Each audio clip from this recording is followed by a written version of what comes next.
আসসালামু আলাইকুম।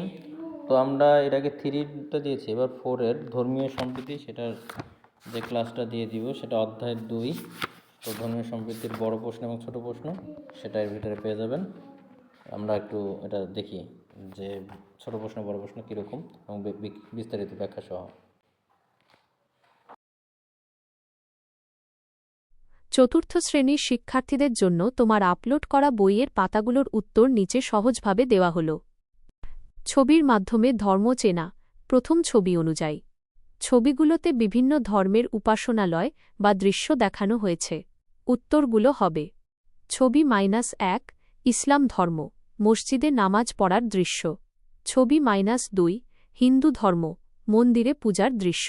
ছবি -3 বৌদ্ধ ধর্ম, বৌদ্ধ বিহার বা মন্দিরের দৃশ্য।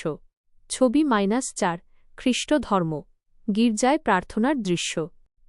2 সঠিক উত্তরে টিক চিহ্ন দাও। অনুশীলনী ক। সকল ধর্মের প্রতি শ্রদ্ধা প্রদর্শন করলে কি গড়ে ওঠে? উত্তর ঘ ধর্মীয় সম্প্রীতি। 2 গৌতম বুদ্ধের জন্মদিন উপলক্ষে কোনটি উদযাপিত হয়? উত্তর গ বুদ্ধ পূর্ণিমা। 3 সত্য না মিথ্যা লেখো। অনুশীলনী খ। ধর্মীয় সম্প্রীতির মাধ্যমে পারস্পরিক বৈরী সম্পর্ক গড়ে ওঠে। মিথ্যা সঠিক হবে সুসম্পর্ক গড়ে ওঠে। 2 ধর্ম সমাজে বিশৃঙ্খলা সৃষ্টি করে। মিথ্যা সঠিক হবে শৃঙ্খলা ও শান্তি আনে। 3 কারো ধর্মীয় অনুষ্ঠান নিয়ে বিদ্রূপ করা উচিত নয়।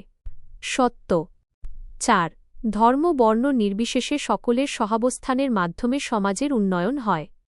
সত্য। 4 বাম পাশের সাথে ডান পাশ মিল করো। অনুশীলনী গ। বাম পাশ, ডান পাশ। ইসলাম ধর্মের প্রধান ধর্মীয় উৎসব।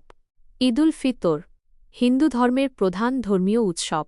দুর্গাপূজা বৌদ্ধ ধর্মের প্রধান ধর্মীয় উৎসব। বুদ্ধ পূর্ণিমা খ্রিস্ট ধর্মের প্রধান ধর্মীয় উৎসব। বড়দিন। 5 বড় প্রশ্নের উত্তর সংক্ষেপে। প্রশ্ন: ধর্মীয় সম্প্রীতি রক্ষায় তুমি কি করবে? উত্তর: 1 সকল ধর্মের মানুষকে সম্মান করব। 2 অন্য ধর্মের বন্ধুদের উৎসবে আনন্দ ভাগ করে নেব। 3 কারো ধর্ম নিয়ে কোনো বাজে কথা বলব না। 4 পাড়া প্রতিবেশী সকল ধর্মের মানুষের বিপদে পাশে দাঁড়াব। প্রশ্ন: তুমি কেন ধর্মীয় সম্প্রীতি রক্ষা করবে?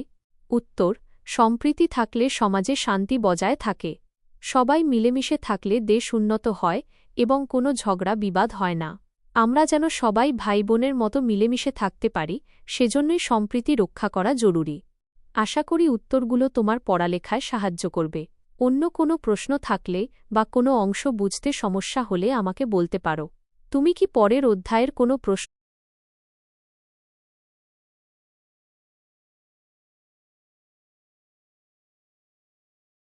চতুর্থ শ্রেণীর শিক্ষার্থীদের জন্য বড় প্রশ্নগুলোর উত্তর একটু বিস্তারিত কিন্তু সহজ ভাষায় নিচে দেওয়া হল। তোমরা এগুলো খাতায় লিখে নিতে পারো। বড় প্রশ্নের উত্তর: ধর্মীয় সম্প্রীতি রক্ষায় তুমি কি করবে তার একটি তালিকা তৈরি করো। উত্তর: আমাদের দেশ বৈচিত্র্যময়। এখানে বিভিন্ন ধর্মের মানুষ বাস করে। সবার সাথে মিলেমিশে থাকার জন্য আমি নিচের কাজগুলো করব। সব ধর্মের মানুষের সাথে হাসিমুখে কথা বলবো ও ভালো ব্যবহার করব। অন্য ধর্মের বন্ধুদের সাথে তাদের ধর্মীয় উৎসবের আনন্দ ভাগ করে নেব। কারো ধর্ম বা ধর্মীয় বিশ্বাস নিয়ে কখনো ঠাট্টা বিদ্রূপ করব না। অন্য ধর্মের উপাসনালয় যেমন মন্দির, গির্জা, প্যাগোডা এর প্রতি সম্মান প্রদর্শন করব। বিদ্যালয়ে সব ধর্মের সহপাঠীদের সাথে মিলেমিশে খেলাধুলা ও পড়াশোনা করব। 2 হিন্দু ধর্মের প্রতিবেশীর সাথে তুমি কী ধরনের আচরণ করবে তা বর্ণনা করো। উত্তর: আমার হিন্দু ধর্মের প্রতিবেশীর সাথে আমি সবসময় সৌহার্দ্যপূর্ণ আচরণ করব। যেমন দেখা হলে তাদের কুশল বিনিময় করব ও সম্মান দেব।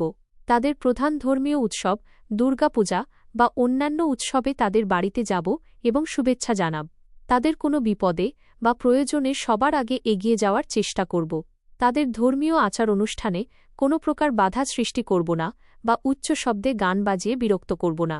আমরা সবাই এদেশের নাগরিক, এই ভ্রাতৃত্ববোধ বজায় রেখে চলব। 3 তুমি কেন ধর্মীয় সম্প্রীতি রক্ষা করবে তা ব্যাখ্যা করো।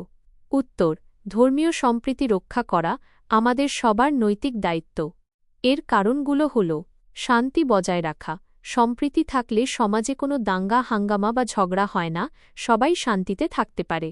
উন্নয়ন, হিন্দু, মুসলিম, বৌদ্ধ, খ্রিস্টান সবাই মিলে কাজ করলে আমাদের দেশ দ্রুত উন্নত হবে। মানবিকতা, ধর্ম আলাদা হলেও আমরা সবাই মানুষ। মানুষের প্রতি ভালোবাসা ও সম্মান প্রদর্শন করাই সব ধর্মের মূল শিক্ষা। নিরাপত্তা, সম্প্রীতি বজায় থাকলে সমাজে সবাই নিজেকে নিরাপদ মনে করে এবং নির্ভয়ে নিজ নিজ ধর্ম পালন করতে পারে। 4. তোমার ধর্মের একটি প্রধান ধর্মীয় উৎসব কিভাবে উদযাপন করো তা লেখো। এখানে ইসলাম ধর্মের উদাহরণ দেওয়া হল, তুমি চাইলে তোমার ধর্মের উৎসবের নাম লিখে নিতে পারো। উত্তর, আমার ধর্মের নাম ইসলাম এবং আমাদের প্রধান ধর্মীয় উৎসব হল ঈদুল ফিতর। আমি যেভাবে এটি উদযাপন করি, সকালে ঘুম থেকে উঠে গোসল করে পরিষ্কার বা নতুন পোশাক পরি। বাবার সাথে ঈদগাহে গিয়ে ঈদের নামাজ আদায় করি। নামাজ শেষে সবার সাথে কোলাকুলি করি ও ঈদের শুভেচ্ছা বিনিময় করি। বাসায় এসে মা বাবার হাতের তৈরি সেমাই ও নানা রকম সুস্বাদু খাবার খাই। বন্ধু বান্ধব ও আত্মীয় স্বজনের বাড়িতে বেড়াতে যাই এবং বড়দের কাছ থেকে সালামি বা ঈদি উপহার গ্রহণ করি। দরিদ্র ও অসহায় মানুষকে সাধ্যমতো সাহায্য করার চেষ্টা করি যাতে তারাও আনন্দ করতে পারে। আশা করি এই উত্তরগুলো তোমার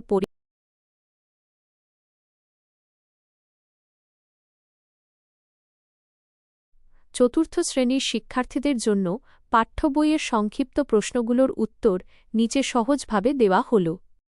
সংক্ষিপ্ত প্রশ্নের উত্তর: আমাদের সমাজের প্রচলিত ধর্মগুলোর নাম লেখো।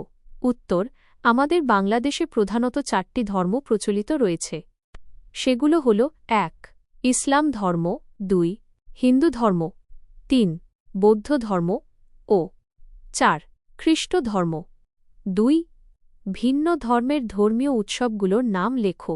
উত্তর, বাংলাদেশে পালন করা হয় এমন প্রধান প্রধান ধর্মীয় উৎসবগুলো হল: ইসলাম ধর্ম ঈদুল ফিতর ও ঈদুল আজহা, হিন্দু ধর্ম দুর্গা পূজা ও সরস্বতী পূজা, বৌদ্ধ ধর্ম বুদ্ধ পূর্ণিমা ও মাঘী পূর্ণিমা, খ্রিস্ট ধর্ম বড়দিন, ক্রিসমাস ও ইস্টার সানডে।